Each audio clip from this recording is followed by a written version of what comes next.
ఇప్పుడు ఏఐ రావటం వల్ల కాస్ట్ కటింగ్ పాయింట్లో లే ఆఫ్ అవుతున్నాయి, లేకపోతే ప్రజెంట్ బయట ఉన్న మార్కెట్ సిచ్యువేషన్ అంటే ఈ వార్స్ వల్ల ప్రాజెక్ట్స్ లేక కాస్ట్ కటింగ్ కి లే ఆఫ్స్ జరుగుతున్నాయండి.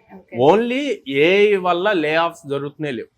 ఓకే, అది క్లారిటీ ఉండాలి. అండ్ చాలా కంపెనీస్, అండ్ రీసెంట్ గా ఒక కంపెనీ ఏఐ వచ్చింది కదా మొత్తం ఆటోమేట్ చేస్తుంది అని చెప్పి దాదాపు 700 to 800 ఎంప్లాయీస్ ని లే ఆఫ్ చేసి తర్వాత వాళ్ళు రియలైజ్ అయ్యారు, ఏఐతో మొత్తం చేయలేము, కంపల్సరీగా హ్యూమన్ ఎంటర్ప్రెన్యూర్ కావాలి అన్న పాయింట్ చూసుకొని వాళ్ళందరినీ మళ్ళీ బ్యాక్ తీసుకుంది.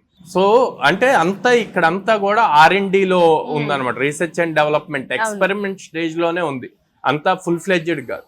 అండ్ మనం ఏదైతే న్యూస్ చూస్తున్నామో ఒక 3-4 లైన్స్ స్క్రిప్ట్ ఇచ్చేస్తే ప్రాంప్ట్ రాస్తే ప్రాజెక్ట్ మొత్తం బిల్డ్ అవుతుంది. ఎస్, ప్రాజెక్ట్ మొత్తం బిల్డ్ అవుతుంది, కానీ ఆ ప్రాజెక్ట్ నువ్వు ఒక్కడివి యూజ్ చేసుకోవటానికి బిల్డ్ అవుతుంది. ఫర్ సపోజ్ ఇప్పుడు వైజాగ్ లో ఉన్న వాళ్ళందరూ ఒకేసారి అమెజాన్ ని యాప్ ఓపెన్ చేస్తే యాప్ స్లో అవుతుందా?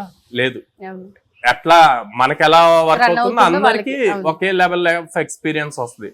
ఆ లెవెల్లో బిల్డ్ చేసే క్యాపబిలిటీ ఇంకా ఏఐకి రాలేదు. సో అది రావాలి అంటే కంపల్సరీగా హ్యూమన్స్ కావాలి ఆ లెవెల్లో, దాన్ని ట్రైన్ చేయాలి కదా ఫస్ట్. సో మన బ్రెయిన్ ని తీసుకెళ్లి దానికి ఇస్తున్నప్పుడు దాన్ని ఆ లెవెల్లో ట్రైన్ చేయడానికి ఒకళ్ళు సరిపోరు, గ్రూప్ ఆఫ్ పీపుల్ కావాలి.